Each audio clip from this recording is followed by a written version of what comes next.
No, I won't stop till I killed this person. He should be punished for thinking about harming Gabriel-san. To tell the truth, that was just an excuse, because I couldn't stop myself. My whole body was desiring to kill the person in front of me. I want to kill this person so badly. Even my body was agreeing with me. If you want to protect Gabriel, then think about the possible consequence. If you kill him, it may start another great war. If that happens, the possibility of her being involved in battles that may end her life will be absolutely high. Drade was right. If I continue, I may put Gabriel-san in trouble. Though my body was thirsting to finish him, my mind telling me to stop and follow Gabriel-san's teachings. Deciding to do what's right, I let go of Kokabiel's body and watched as he fall lifelessly into the ground.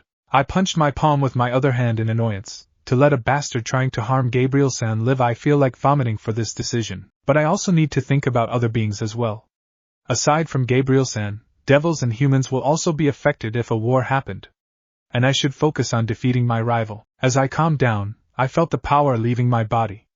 Though the armor was still there, I felt that my blood started to cool, and also my urge to kill Kokabiel also vanished. Yuto, I hope you won't do something reckless like this again. After the battle incident with Kokabiel, Kibakuen received Gremory-senpai's sermon with additional 1,000 spanks on his bottom. Thankfully, some leaders from the fallen angel's side came to retrieve Kokabiel's limp body. I got to admit that the fallen angel Shimhaza-san doesn't have any evil intent or dark aura beside him. Maybe not all fallen angels are evil and insane, but I'm glad that you're safe. I'm also happy for the fact that you've achieved Balance Breaker, and you've also avenged your comrades. Yes, aside from me who accidentally achieved Balance Breaker because of extreme anger, Kibakuen has also reached his Balance Breaker. I heard that he was able to create holy demonic swords. Because from the fact that the god and the original Maos are now dead, the balance has been greatly disturbed. Kibakuen also said that Kokabiel declared that the god from the Bible was already dead. Shimhaza-san, despite wanting to keep it a secret, confirmed that the death of the god was real. But I'm really surprised that you're able to achieve Balance Breaker despite having only a day ago. Beside me, Zenobia muttered. She and Asia-san will be staying here from now on. If you want to know why, it's because they've turned into devils. Apparently, when they discovered that the god from the Bible is long dead, they felt that their lives were meaningless. And because of the complicated things happening, Zenobia decided to become a devil. Since she knows the absence of God, the church will treat her as an outsider. Asia-san, who was in the same position, also joined Gremory-senpai's peerage. As for Irena, she returned into the church while crying nonstop. But I see, the absence of God, you already knew that, right? Gremory-senpai asked, and I weakly nodded. I never really thought that the god was really dead, but I also chose not to believe because I was also a Christian. I just wonder if Gabriel-san has already accepted this truth. If Irena, who is only a human, was very sad, I'm sure that Gabriel-san will also have a hard time accepting it, even if the god died thousands of years ago. But after this incident, I am sure that I won't get involved in any more troubles. I don't really want to be involved in anything like this ever again. I'm only a 16-year-old teenager that wants to live normally. But I see, since you've become a part in defeating Kokabiel. No, since you're the one who defeated Kokabiel, you need to be present in the upcoming peace meeting. Peace meeting? Yes, because of Kokabiel's careless act, a war almost broke. That's why, to prevent another war from happening, the leaders of the three great powers decided to have a meeting. Is that so? I also need to attend, huh? Voicing my troubles, Gremory-senpai leaned closer and whispered something. Ask Gabriel about the details. I'm sure that she has something to say. I don't know why, but I suddenly felt that something wrong will happen later that night. I was dead right. When I arrived, I immediately saw Gabriel-san sitting in the sofa holding a tea and having a strict expression on her face. I received her sermon and lecture about the dangers that I faced without realizing.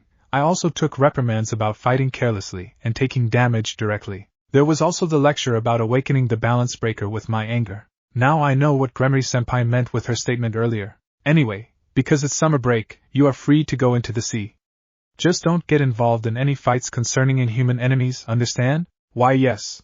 After those words, Gabriel-san revealed a gentle smile as she gestured me to seat beside her. She went into the kitchen and brought me her handmade food. I devoured the magnificent food while shedding tears from emotions, since I was eating the food that was made by Gabriel-san. It's very delicious. I'm glad that you like it. Somehow changing to the loving big sister, Gabriel-san revealed a delighted smile as she watched me eat. Just like a good wife, she served drinks and prepared desserts for me, who was feeling ecstasy from eating such a good food. That's right, a man's heart is through his stomach after all. Gabriel-san, what is it? I suddenly stopped eating, because for some reason, Gabriel-san, who was watching me eat a few moments ago, was now behind and hugging me tightly. I can feel her breathing on my neck, especially the soft things that was forced onto my back. Issei, promise me that you'll never do something reckless that may end your life. I was stunned for a moment. Gabriel-san's voice was full of sadness and worry. Do you know how worried I was when I discovered that you fought that fallen? I was so worried that I attacked a base of the fallen angels and demanded to have a serious talk with Azazel. I almost attacked him because he wasn't watching over his subordinates. I was lucky that Michael was able to stop me. Gabriel-san did something like that. Though that sure is scary. Please, Issei, never make me that worried again. I know that you'll get involved with fierce battles because of the power of the security to attract the strong. But please, avoid battles if you can. I can't bear the thought of you being hurt or dying. I want to spend more years with you. This voice, does this really belong to Gabriel-san? The strict sister aura that changed to loving sister has now reached the cute younger sister aura. Is this even possible for Gabriel-san? But Gabriel-san was doing this because of me. She became worried because I was doing something dangerous. I understand, Gabriel-san, and I'm very sorry to worry you. I'll never do something reckless like that again. I held Gabriel's hand and turned my face until our face was only an inch close. Gabriel-san's beautiful face was still showing her worry and her clear blue eyes were almost releasing tears. I promise, Gabriel-san, so please don't be worried anymore. I can't stop worrying if it concerns you. Well, what's with this atmosphere? It's very weird. This is definitely weird. If someone saw this, they will definitely think that Gabriel-san and I are lovers. Because of this intimate scene, I was holding her hand and my other hand were placed on her curvy hips, while my face was leaning towards her as if I was preparing to kiss her. But looking towards her beautiful eyes was very addicting. I can't look away because I was engrossed on the most beautiful woman in heaven. And I really think that I should finish the food that Gabriel-san prepared. Deciding to end the weird atmosphere, I began to continue eating the food that Gabriel-san prepared. Though I cannot distinguish the taste because I was too nervous, I even ate the chili by accident. Gabriel-san was still staring at me with a little shade of red on her face. But even when I'm deliberately not making eye contact with her, I notice something about her. Why does her aura keep flickering into a dark color? After finishing my dinner, I went to my room to change clothes. Gabriel-san was still in the living room while praying for whatever reason. It's been a few minutes, but my heartbeat wasn't slowing. After that incident with her, my heart pounded faster, and it showed no signs of slowing down. What was that? This feeling is just like when I'm with Yuma. I honestly didn't think about me and Gabriel being lovers at all. Since I was raised by her, I always look up to Gabriel as my elder sister, and I never fantasized about anything. But it seems that my heart wasn't listening to my brain. Besides, I had never touched Gabriel-san's hips before, nor stared directly at her beautiful eyes at such a close range. I know that this will not help, but should I remind you how she healed you from that incident about the fallen angel woman? Seriously, Drake, don't tell me. I don't even have the courage to discuss anything related to the fallen angels because of that thing. Also, my heart never calms down when I remember what happened. Gabriel-san used her bow body to heal me overnight. Issei, I'm coming in. Without even knocking on the door, Gabriel entered my room and headed towards the bed. She sat on the edge while staring at the night sky through the window, while I was panicking and deciding what to say. The peace treaty will happen by the end of this week. You need to attend there. I heard that from Gremery-senpai. The awkward silence began. Though normally I have a lot of things to say, it seems that I have forgotten all of them. I simply stared at the beautiful woman that was sitting silently. I sighed as I grabbed an iced tea on the mini fridge inside the room. Mustering the will to sit beside her, I also stared at the night sky. I'll sleep now. You should also rest, Issei. I'm sure that you're tired after having a battle with the fallen Kokabiel. Occupying the other half of the bed, Gabriel-san muttered. Yes. I gave a sigh of relief as I buried my face on the soft pillow and stretched my legs. It has been a very tiring day. I had a fierce battle with a leader-class fallen angel Kokabiel. I also achieved balance breaker and released a massive amount of rage filled with hatred. Beside me, Gabriel-san started to caress my hair while humming a lullaby with her beautiful voice. I simply enjoyed the feeling as I closed my eyes and went to dreamland. Good night, Gabriel-san. Sweet dreams, Issei. Strange, am I dreaming? As soon as I closed my eyes, I found myself in this white place. Apart from me, there were peoples from all ages and both gender. But they weren't moving or whatsoever, no emotions and no signs of life. Who are they? They are the past security eyes. They awakened my power, but they were all killed by that. You mean by Juggernaut Drive? That's right. They were killed by the thing called Juggernaut Drive. They became a tyrant, and because of that reason they died. I see. So these were my senpais who lost themselves while in the use of the Juggernaut Drive. I wonder why did they use it? To protect someone? To avenge someone? Or simply to kill someone? They were consumed by rage and drunk with power. The reason why they activated the Juggernaut Drive was because they were addicted to power. Just because of that reason? These senpais died because they want the power that rivaled those of gods and demon kings? What kind of reason is that? You should know that, after all, you also desired power when you battled that fallen angel. Just like them, you also desired power to beat someone who's stronger than you. Then Drake, let's try something different than the Juggernaut Drive. Different power? What do you mean? Let's awaken a power different from the Juggernaut Drive. A power that will allow us to draw a heavenly dragon's true power without being triggered by strong sadness nor anger. Kukuku, what an interesting host.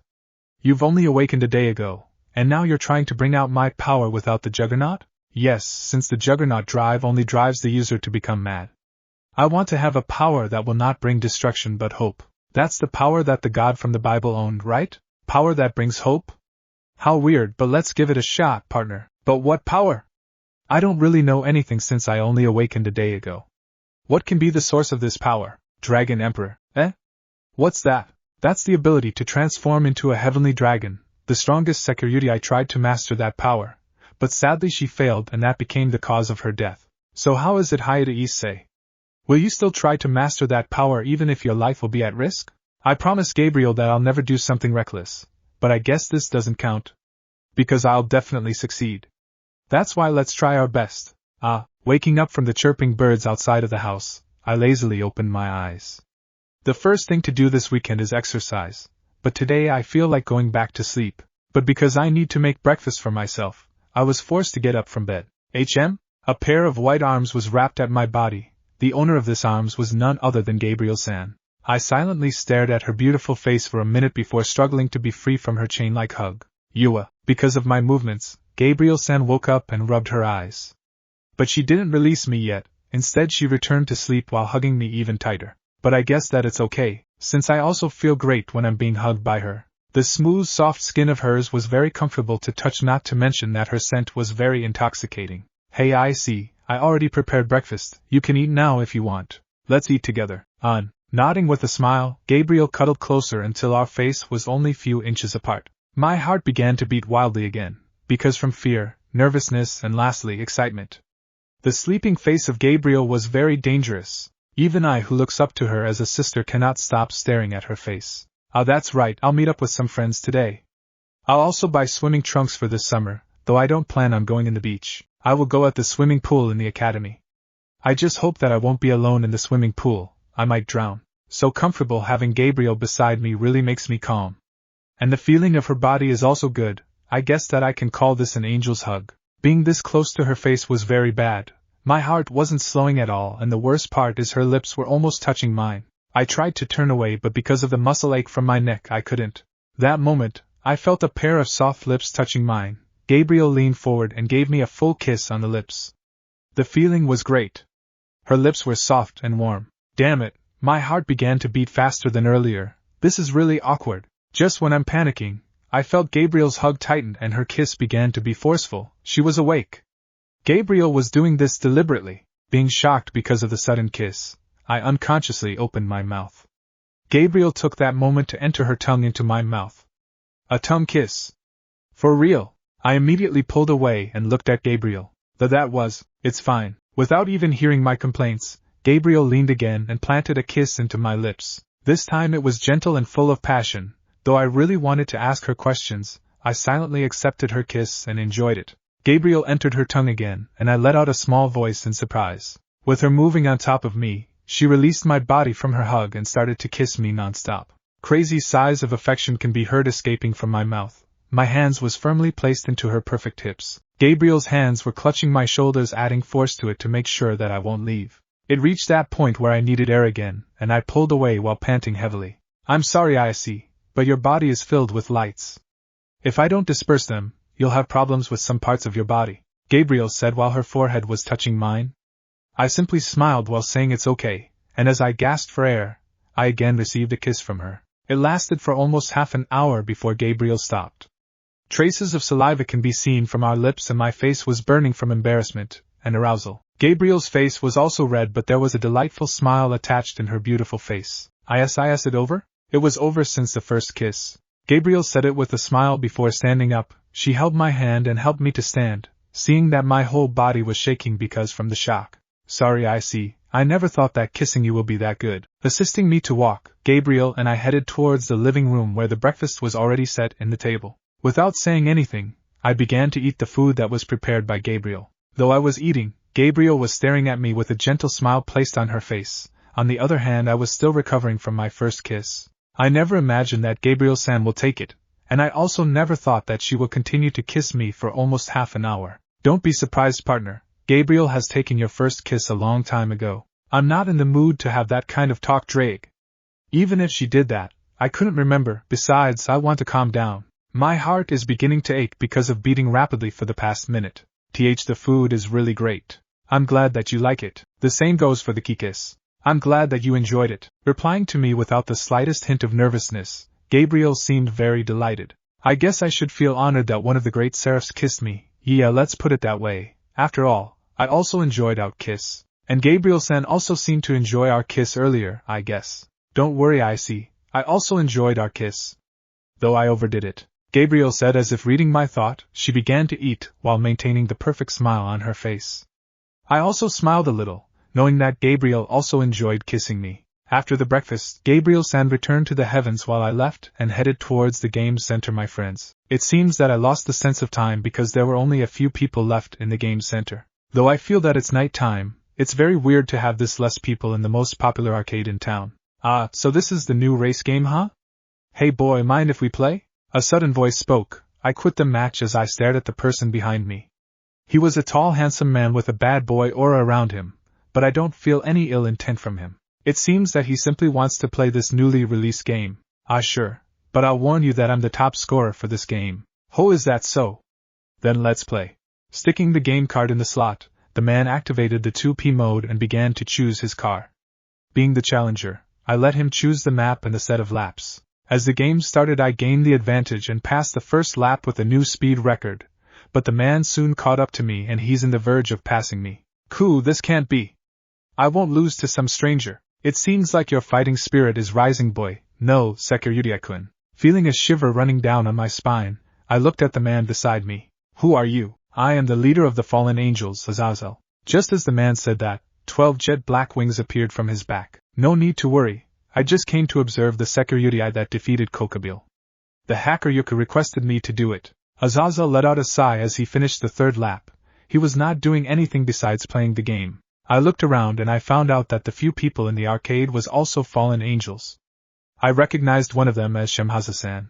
Sorry, they also requested to come, since they thought that I might accidentally annoy you and cause an interruption on the incoming peace meeting. Head, do they think that I'm an idiot? What do you want, Azazel? Just came to check the Sekiryuki, since I find you interesting. You awakened only a day ago, but you managed to defeat an exiled devil and achieved balance breaker while defeating Kokabiel. You're also the kid that was raised by that Gabriel who almost attacked me yesterday. About that I have no idea that Gabriel-san would do that. Ha ha ha, either do I. But that only proves that she was very attached to you. You should have seen her eyes when she arrived and killed middle-class fallen angels just to find me. Those eyes full of anger and hatred. Much scarier than Hades. Is that so? Yeah, she kept yelling, Azazel, you bastard. If something happens to my Issei, I will burn you with my light. Geez, she was very enraged. It's not my fault that Kokabiel betrayed the Grigori. Gabriel-san did those things? She's very scary.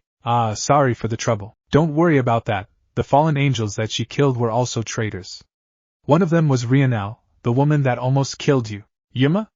Well, if that's the case, then I guess I'm happy. Just when I'm rejoicing from the death of that woman, Shemhaza-san walked towards me with an apologetic look on his face. I'm sorry, Sekiryuki Idano, but Azazel is a sacred gear maniac, so he wanted to study your sacred gear. Also, the fallen traitor Kokabiel was sealed inside the Cocytus for treason. I'm glad that he was sealed. I hate that war freak. Yeah, me too. He always ruins my sacred gear research, Damn, I got the new high score. Somehow being able to achieve a new record, Azazel cheered.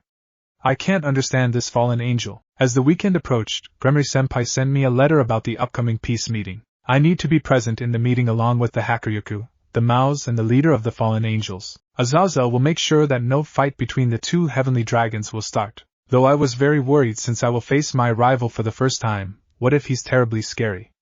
No, I shouldn't show him my weak side. I got the Dragon Emperor mode, though I can only use it for a minute. I'm sure that I can have the advantage. But what if that 1 minute isn't enough to defeat him? Azazel did say that the Hakuryuku was the strongest in history of the divine diving possessors. And if I couldn't defeat him in 1 minute, I will lose all my power and collapse for a week because of the backlash from the Dragon Emperor mode. Calm down, partner, though you're weak, you will be the strongest, so don't fear the Hakuryuku. Easier said than done. It was already midnight when I arrived at the school. I was wearing black jeans and a white shirt with a blazer. Though I didn't fix my hair, I guess this is good enough. I'm not going to talk to the leaders of the 3 factions anyway. Well, maybe I'll do, since Gabriel-san will be there after all. Ah, Haidu, so you're here. Ah. What's with that outfit? Are you gonna fish some girls in the meeting? No, you must have been in a party with Bishujus earlier. Ah, damn it, I hate you. Die, you good-looking bastard. Greeting me was Saji, the servant of Sonakaishu. He was wearing the usual Ko Academy uniform, and it seems that he was sent here to pick me up.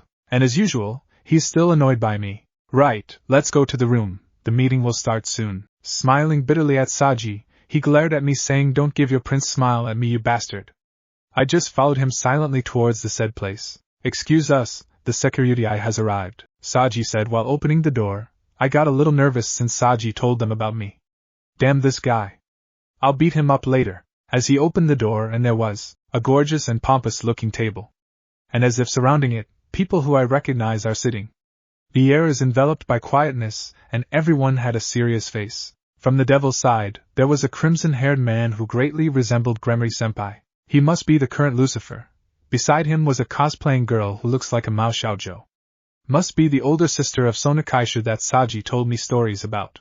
There was also a silver-haired Weni-san serving tea. From the angel's side, there was a handsome man with 12 gold wings, must be Michael-sama. Gabriel-san was also there while smiling at me. From the fallen angel's side, there was Azazel and a handsome-looking guy who was staring at me with interested eyes. He must be the Hakuryuku. I was right, the boy in front of me was the Hakuryuku. But I didn't felt any hostility nor ill intent from him. He just stared at me with interested eyes, while Azazel was reading a manga in front of the angels. What guts this guy have? The security and the newly reincarnated devil. Lucifer-sama introduces us to the other VIPs of the other faction. Saji bowed and I also followed. In the attack of Kokabiel a few days ago, they were active during the battle. I have heard the report. I give my thanks once more. Michael-sama says his thanks to Gremory-senpai. Senpai conducts herself coolly, and nodded. Sorry, Kokabiel of my side caused you trouble. Without a timid expression, Azazel says it. What an attitude. Sit on the seats over there. Taking Lucifer-sama's direction, Saji and I took the seats near Sonakaishu and Gremory-senpai. Is it me or is Saji sweating heavily? Well, he must be nervous, I guess. Well, I also feel nervous from the stare of the Hakuryuku. Seeing that we're all here, Lucifer-sama spoke. Now that everyone has arrived, I'll say the preconditions for the meeting. The people present here acknowledge the most important event and forbidden subject, the non-existence of God. Then, acknowledging that, let's continue the conversation. Like this, with Lucifer-sama's sentence, the conference between the great powers began. Now then, Rias.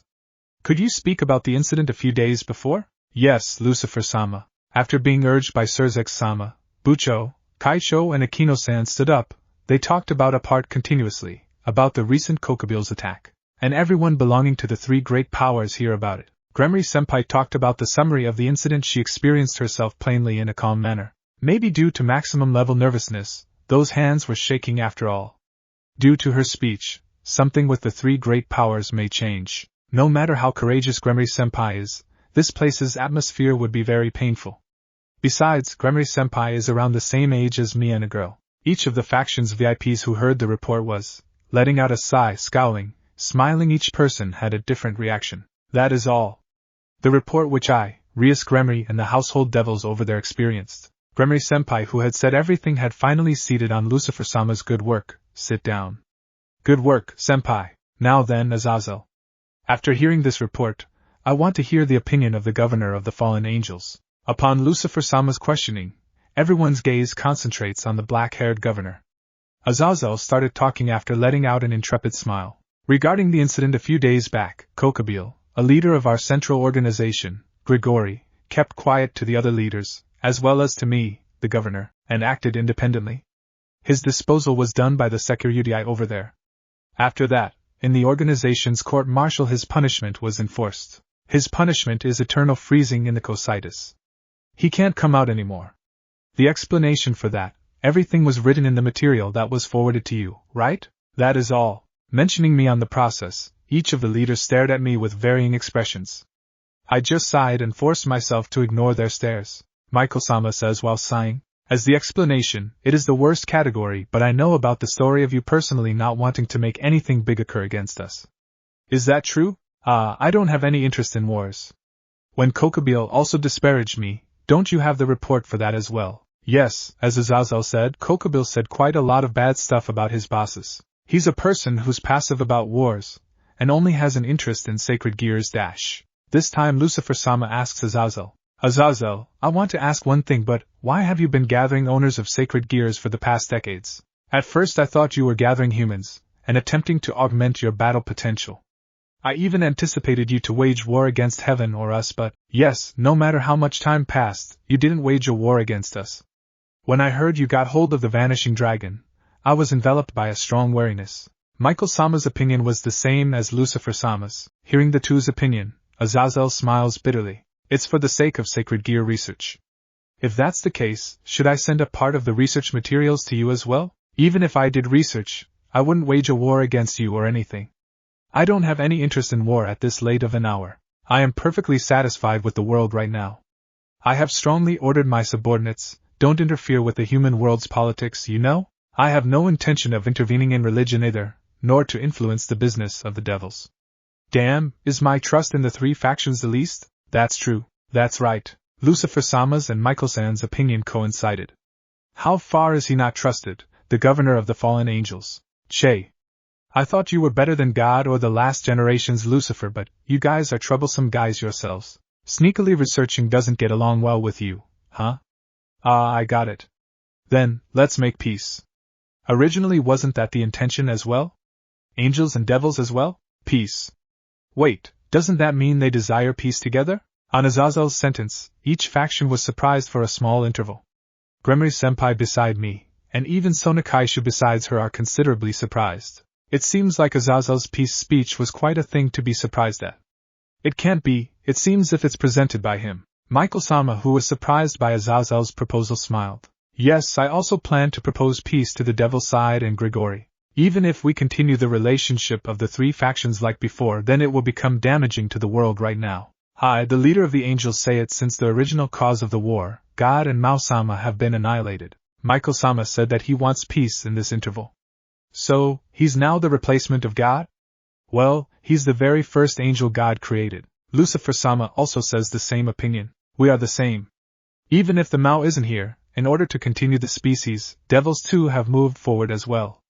Even we wouldn't want war. If we do another war, the devils will be destroyed. Yes, since the devils and angels are having troubles to expand their race. Without the God and Maos, this is sure a bad situation to wage war on any sides. Yes. If we do another war, the three factions will definitely be mutually destroyed. And then, it will affect the human world as well, and the world will end.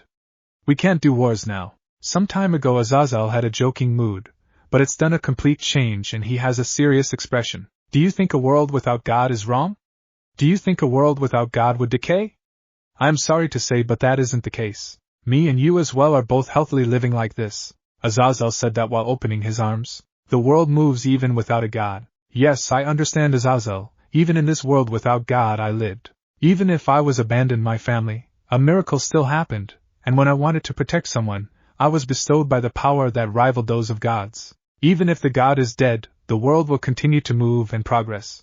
As if sensing something wrong with my expression, Gabriel-san, Michael-sama, Lucifer-sama, even the Hakuryuki stared at me. Yes, the world will definitely continue to move even without a God. Oh, it seems like it didn't affect Sekiryuri-kun. Azazel said while smiling. Beside me, Saji and the others stopped moving. The only ones who remained normal was the big shots like Azazel, Michael-sama, Gabriel-san, Lucifer-sama, Leviathan-sama, the silver-haired maid Wani-san and the Hakuryuku. It seems like only Issei, Yuto and Zenobia is able to move aside from the powerful beings here. Conversely, Asia, Himejima-senpai, Kaneko-san, and Kaisho were all stopped. It would appear the reason you're safe is because of the Sekiryutai and because Yuto has an irregular holy demonic sword that has attained balance breaker. Zenobia invoked Durandal just before it happened. Durandal?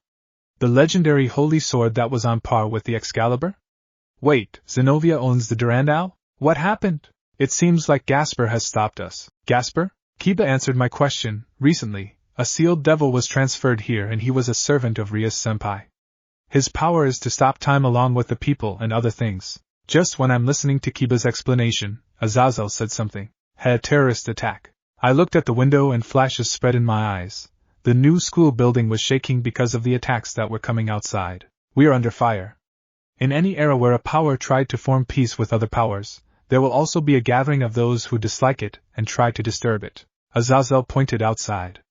When I turned my eyes in the direction he pointed, there were human-like silhouettes that had arrived in the schoolyard and in the air. Looking closely, these mage-like guys dressed in black robes seemed to be firing attacks at us that were similar to magic bullets.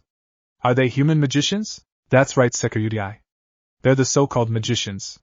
It's a kind of magic that was originally interpreted from the magic system of devils by the legendary magician Merlin, Ambrosius, and reconstructed as sorcery from the power of the magic they're emitting.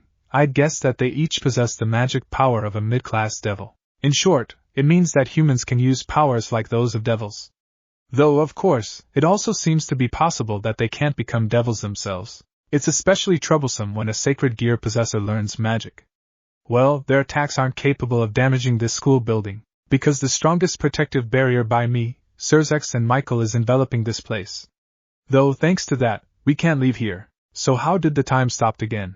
Most likely, they used a sacred gear or magic that transfers power on the half-vampire kid's sacred gear and forcefully made it go into balance breaker state. It's only a temporary balance breaker state. Even then, to think that it even affects people present in the interior of objects in the field of vision so that half-vampires' potential ability was this high. Well, it seems that he lacks the output to stop us top position guys though. It seems like Azazel already know about the new devil here. A half-vampire? Well, that's very interesting. I really wanted to see a vampire since I was a kid. Gasper has been made into a terrorist weapon at the old school building. Just where did they get information on my servant moreover, for them to use his power to go after this important meeting? Never have I been so insulted like this. Spreading a crimson aura from her body, Rias-senpai narrowed her eyes as she clenched her fists. I felt uncomfortable and I took a few steps backwards. Darn, just when I said that I won't be involved in this kind of things again. Geez, it really looks like I need to do something, Azazel said as he walked near the window. From the view, I saw countless spears of lights forming in the sky. In a moment, all of them rained at once. The same time Azazel lowered his hand and the spears of light were showered upon the magicians. Though the magicians created protective barriers, the lights pierced through them with ease. Without any trouble, the magicians were eradicated. Scary. He's even more powerful than Kokabiel. The magician's countless stiff corpses scattered about the school grounds. It suddenly turned into a gruesome scene. Or rather, he's seriously strong, this governor? Is he a one-hit annihilation monster? He finished it all with a single act without seeming to make any particular preparation. But even though a lot of magicians died, many more magic circles appeared and another batch of magicians came out and began attacking the school building. That said, we leaders can't move while making preparations. However, our first goal is to take back Gasper from the old school building which has become the terrorist space. Oni-sama, I'll go. Gasper is my servant. It's my responsibility to take him back. Rias-senpai sent out a strong will in her eyes as she proposed this. Surzex-sama suddenly laughed. I thought I said it before. I understand my younger sister's personality. However, how will you go to the old school building? It's filled with magicians outside this new school building. The usual transfer is also blocked by magic. The old school building, my base's clubroom, has a remaining and used rook piece being safe kept within it along with my pawn pieces. I see, castling, huh? Since they would usually expect us to go take him back, this could catch the opponent off guard. They'll anticipate some kind of trick. Castling? That's a technique to instantly switch the locations of king and rook. So evil pieces can also do something like that? Alright. However, it's reckless to go alone. Grafia, is it possible to transfer more than one person through castling with my magic system? Yes, it seems we can only deploy a simple technique ceremony here, but it's possible to transfer Ojo-sama and one other. I'll bring Yuto along with me. Surzak-sama, Lucifer, nodded before he turned towards Azazel. Azazel, according to a rumor, you've been researching how to freely handle sacred gears for a fixed time, right? Yeah, that's true, but what about it? Is it possible to control Gasper? Azazel fell silent in response to Surzak-sama's question.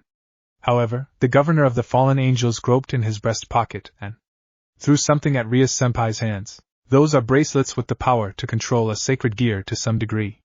If you find the aforementioned half-vampire, put it on him. It'll help him control his power somewhat. Rias-senpai nodded as the silver-haired maid named Graphia prepared the teleportation circle and Kiba along with Rias-senpai disappeared. Just like that, I remained in the room while watching the magicians outside.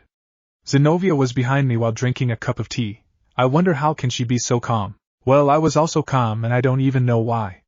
Oh, that's right, because Gabriel-san is here along with Michael-sama. Yo Sekiryuti, you seem calm. I have a name, and it's Hayata Issei. Ahaha, not even a hint of nervousness on your voice. By the way, this is the Hakuryuku, Vala. Azazel said, and I turned my gaze towards the handsome man who was also staring at me. Though I don't feel any intent from him, I can tell that this guy wants to fight. But since I'm not interested, I'll just ignore him for now. From my instincts, I can tell that he's insanely powerful. He's even stronger than me. The chances of winning against this guy is less than 5%. Yeah, the chances of me defeating him is very low. What a terrifying rival. Though my chances will increase in a really high rate if I use the Dragon Emperor. Staring directly at me, Vala showed a smile of a battle maniac. Hayata Issei, what rank do you think your strength is in this world? Suddenly he asks me. Strength? Mine? I don't know. I have been told that Sekiryuti's power is abnormal. It's been often feared, but I don't know the actual strength. There's also the fact that I myself am way too inexperienced. Counting from the top in your condition of the balance breaker, it would be a 3-digit number, from 700 to 900. But you just recently awakened a day ago, I guess that you'll improve. There are a lot of strong people in this world. Even the Crimson Satan, Surzak's Lucifer, won't fit in the top 10. Vala then directed his gaze towards Surzak-sama, who was staring at us along with the other leaders. There are so many people stronger than Surzak-sama? Honestly, to me right now I can't imagine it. But I'm sure that he's wrong about my current position. From 700 to 900? Aren't you underestimating me, Vanishing Dragon? Though I recently awakened, I'm sure that my power can be enough to match a powerful being for a minute. Hearing my recent words, Vala the Vanishing Dragon showed another smile fitting a battle freak. Are you referring to the Juggernaut Drive? The ability to have the power that surpasses gods and demon kings for a certain amount of time? No, I'm not like the earlier Sekiryuti. I like to do things in my own way. I don't know why, but for some reason, something inside me is making me act like this. Normally I would be very nice to avoid annoying this person who's a lot stronger than me, but a part of me wanted to battle this person. Interesting, it seems like you're trying to awaken a power, so how about it? Do you want to fight me, Welsh Dragon? The Vanishing Dragon finally said his wish. Not long, this place will become a battlefield because of Kao's brigade. That's right. Just as Vala was speaking, a magic circle emerged on the floor of the meeting room. A single woman appeared from the magic circle. She was wearing a dress that was extremely low-cut and had a high slit on it. From her presence, I'm sure that she was a devil. But why would she interfere this meeting? The one descended from the blood of the previous Leviathan. Katla Leviathan. What is the meaning of this? Surzak-sama asked. And this means that the woman in front of me was a descendant of the original demon king, Leviathan, the Lord of Envy. I think that you already know the reason, Surzax. Moreover, is this the Welsh dragon who awakened a few days ago? Vala, are you going to kill him? I won't. To have a rival that can still improve, I won't rush it. I'll just defeat him, then I'll be gone to hunt for other preys. Talking about those kind of stuffs in a room that was filled by powerful leaders. I can only think about how strong these guys are. Well, he seems very interesting. I hope that you won't mind if I play with him after you. Saying that, the woman named Katla stared at me with those predator eyes. And reacting to it immediately was none other than Gabriel-san, who appeared in front of me. Just try to touch him and you'll find yourself impaled in a crucifix of light. Gabriel retorted in a cold voice. A powerful lance of light appeared on her hands. While Katla on the other hand revealed a delighted smile after seeing Gabriel's harsh reply. Vala, does this mean that you've betrayed me? That's right, Azazel. Since you're not interested in a war between Asgard, while on the Cow's brigade, they can ensure battles wherever we go. So it's like that. Being covered by bright lights, Vala said. He got covered by a white armor. That moment, the intense aura covered the whole room. It was definitely stronger than Kokabiel's, and my aura is no match at all. This guy is insanely powerful after all. So how about it, Issei? Will you fight me or do I need to provoke you? Countdown. The red gauntlet appeared on my left hand and the countdown for balance breaker started. I felt the stare of Michael-sama, and the others stare at me, since they originally planned that there will be no fights between the two heavenly dragons. But this time it's different. By the way, Issei, my real name is Vala Lucifer. Lucifer? I'm a descendant of the previous generation's Mao Lucifer who died. However, I'm a child of mixed blood born from a father who was the old Mao's grandson and a human mother. I obtained the Vanishing Dragon as sacred gear because I'm half human. It was just by chance. However, I, who is a true blood relative of Lucifer and is also the Vanishing Dragon, was born. If there really is such a thing as fate and miracles, I may be that. Just joking. As he said that, several folds of devil wings grew from his back along with his wings of light. Azazel, is that true? Michael-sama asked and Azazel nodded. It's true. If there is such a ridiculous existence, it's him. He'll become the strongest Hakuryuku of among those I knew in the past and present, and probably of all time as well. I see, be careful. Holding the lance of light on her hands, Gabriel-san reminded. I nodded in response as I raised my left hand. Balance breaker. Welsh dragon over booster. From my aura, the room was blown away. Compared to Vala's aura, mine owns the uncontrollable destruction. Michael-sama and the others covered themselves with magic while Surzek-sama protected the unmoving devils and other unmoving persons. I'll apologize later. Vala, let's take it outside. As you wish. Hovering in the sky, I stared at the white silhouette of the vanishing dragon. It would be a lie if I say that I'm not scared. The truth is, under the red armor of mine, my body was trembling non-stop. Just sensing the power of Vala was enough to make me shiver. I investigated about you, Hayato. Apparently you're also abandoned just like me. The angel Gabriel took care of you and she raised you as a normal human, but you are destined to awaken. While on the other hand, I was raised by Azazel and taught how to fight and use magic. Though we are the same, it's a shame that you're that weak. It's all that angel's fault. Shut up. You don't have any right to say anything about Gabriel. Spouting an aura from the magic power jets on my back, I rushed towards Vala. Vala covered his face with the helm and easily evaded my attack while tapping my shoulder. He was fast. I can even see him, and it's most likely that he was moving at the speed of light. I regained my balance in midair and dived again at Vala, who had just dodged. I fired a large amount of dragon energy from my left hand. Divide! Divide! Divide! Divide! Divide! Divide! Divide! The large energy that I fired got halved until it was in the same size as an ordinary pen. Ku, what power! To think that he can masterfully use the divine diving, as expected from the strongest Hakuryuku. Divide! At the same time, Vala have my power. He rushed at me and blew a straight punch on my stomach. I endured the pain and retorted by giving a kick to his jaw, but that time Vala threw another punch on my. The power from his punch threw me in the ground, making a huge crater. Boost! I restored the lost power and flew at Vala White, sending kick and punches that he was easily blocking. I fired another dragon shot and Vala did the same thing earlier and dispersed it by having. Be careful, partner. Though the time for balance breaker increased, it only increased by another 30 minutes. Unlike the first balance breaker, in this state every time you double your power, your stamina will decrease. Max boosting will decrease the time by 5 minutes, you already know that. I already know that, Drake. But if it turns into something bad, I'll use that as the last resort. If that time comes, I'll leave it to you, Drake. Your opponent Vala seems to have a tremendous amount of magic power. As a paired existence, the Hakuryuku will also shave off power every time he uses his ability. But if the host's stamina is great, then the time in which he can use it will also be enormous. I see, but Vala is very strong, so I guess that he can use the power for a long period of time. Better prepare for a tough fight. As expected, our power are too far apart. Our basic specs are very different. I choked as Vala threw a heavy blow at my. I spat blood and lose my balance, but I used the best of my ability to fly and give a solid counter to Vala. But I suddenly noticed that there was a crack on my armor and my legs were trembling non-stop. Even Kokabiel can't do this kind of attack. Divide! Boost! Damn! Vala grew stronger again. At this state, defeating him will be harder. Moreover, it seems like defeating him right now is impossible. That's right.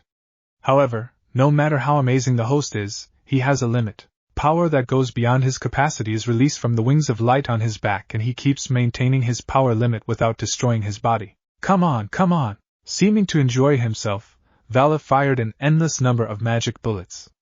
I couldn't run away as I wished either. The rounds after rounds of bullets he lightly fired left heavy damage. I could easily imagine that I had become completely covered in bruises. The armor was breaking at each bullet, but I left the repairing to Drake. Your attacks are also dull. You just plunge in. It's meaningless in that case. What a waste of a treasure. Your use of your power is also unskillful. How should I know? I haven't been able to use my power since the battle with Kokabiel. This is the second time for me to use Balance Breaker.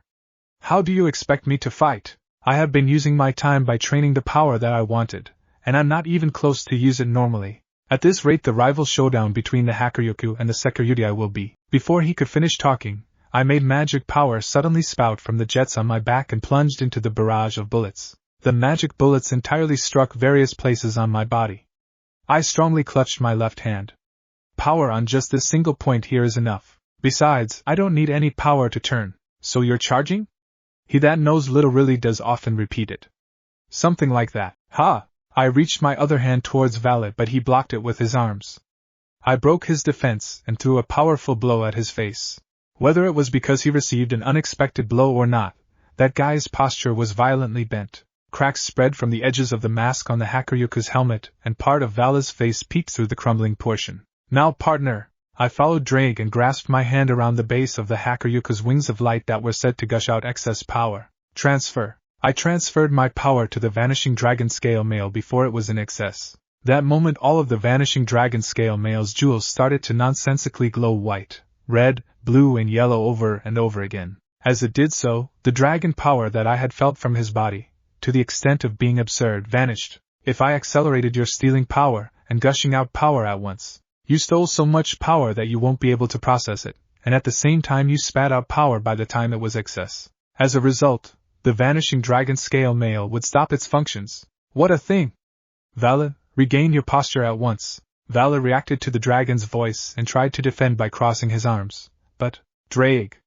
Release Ascalon! Yelling that, a red sword with holy aura appeared on my left hand. This was the sword that Gabriel-san gave to me a few days ago. This sword has the Dragon Slayer magic that is deadly towards dragons. I received this sword just in case that I happen to meet the possessor of the Chaos Karma Dragon, Tiamat. I have heard that she hates Drake for some reason. Though the armor of the Vanishing Dragon was still there, I struck Ascalon into his stomach.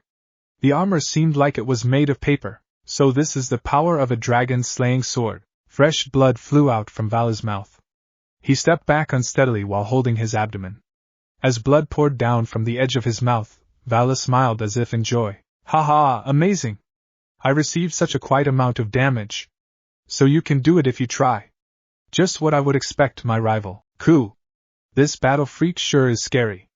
I hate guys like him. I mean, why freaks like him always gets a hold of a powerful sacred gear? Just when I'm thinking about that, Vala's armor once again returned to its previous state. And it seems like the Vanishing Dragon Scale Mail restored its normal condition. The battle doesn't end until the host is made incapable of fighting. It's no use at this rate.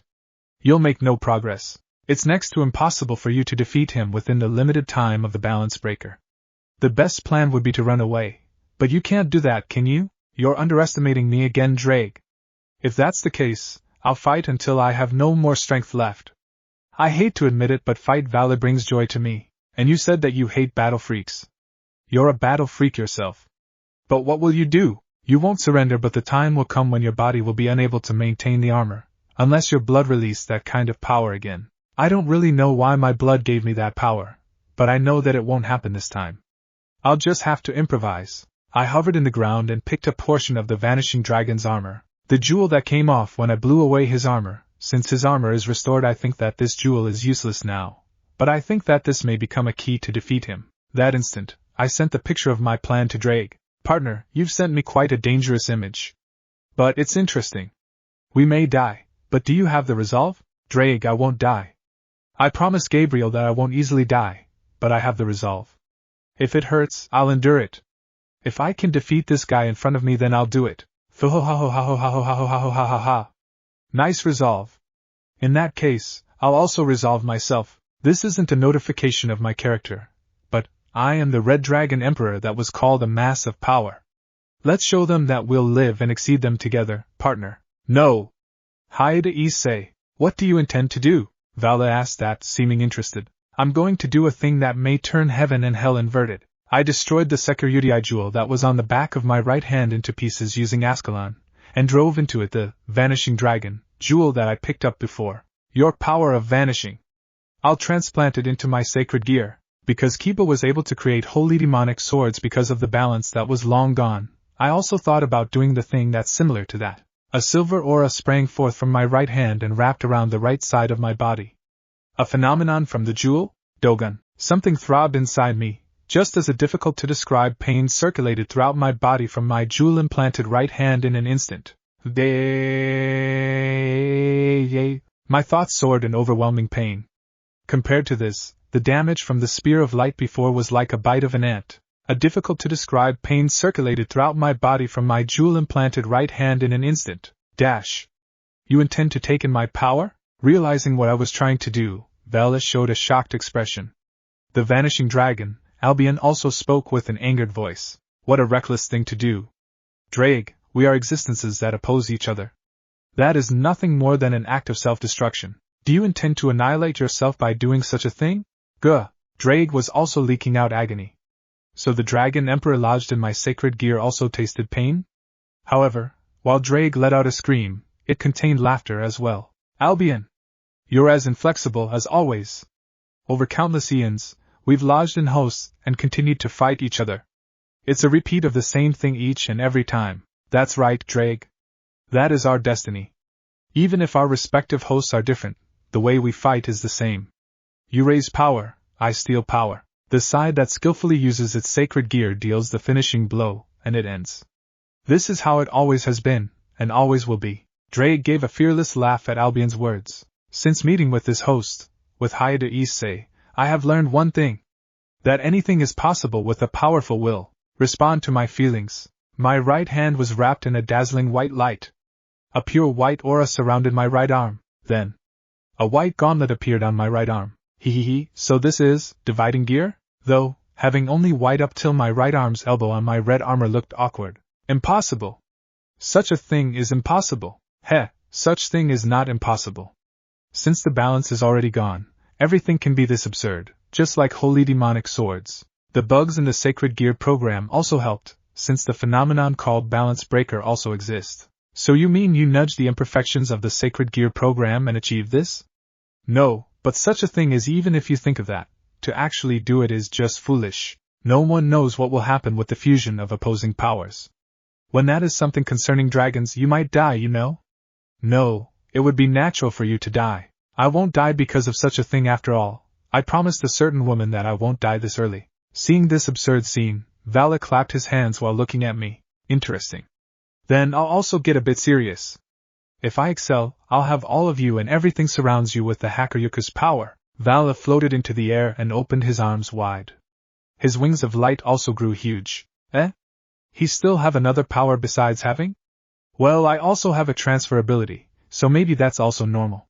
Damn, now's not the time to think about that. This is very bad. Half dimension. Surrounded by a dazzling aura along with a voice from his jewel, Vala pointed his hand at the trees spread out below him. Gubbin! The thickness of the trees was halved in an instant. Ooh! They were seriously halved. Gubbababababin. More of the surrounding trees were compressed and halved. Don't ruin the scenery of the old school building. Security, Issei. Let me clearly explain it to you. Azazel, who appeared out of nowhere, said. That ability halves everything in his surroundings.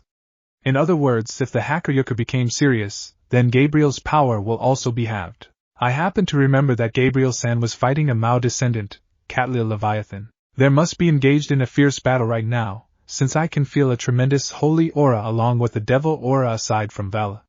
Drake, what is the status of Gabriel? Based from the power flow, she's having a hard time against that woman. If the Hakuryuku succeeded in having, then she will be put in an immediate danger. I suspect that Vala's power will affect his comrades. Gabriel is in trouble? No way, she can't lose to someone like that devil. That woman Catlil, she came from the blood of the original Mao, so it's possible. You better not allow the Hakuryuku to use that again in a large scale if you want Gabriel to live. My thoughts soared more than they ever had before, and my mind was full of only worry for Gabriel.